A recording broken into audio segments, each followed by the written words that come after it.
Hi, my name is Fareed Mansoor. My passion is dancing. For me, dancing is being the closest to nature, and that's why I love it so much, and that's why I teach.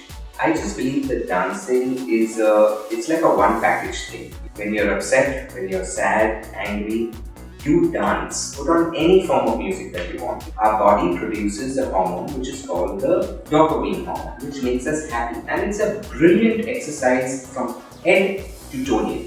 In VRAcademi, it's a very new concept that they've started, which is called virtual reality and immersive technology. So that is basically what I'm going to be teaching there. With virtual reality, you wear the virtual reality headset and you can create an ambience where you can dance alone by yourself. So this helps a person or an individual to get rid of his fear.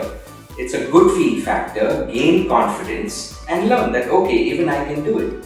When it comes to motion capture, there are sensors on your body which they put, and they capture every single movement of yours that you do. So whatever you do is going to be a verbatim replica of what is going to be captured by the motion captures. They have a beautiful lab. Now in that lab, excellent sound, lighting is fantastic. Honestly, I have not seen such a place in the entire Dubai, being there for 32 years. They also teach things like coding, they teach things like design, they teach things like painting, DJing. And trust me, guys, you'll have to experience this. I was in seventh heaven when I had it experienced for the first time. VRAcademi. Empowered minds shaping tomorrow.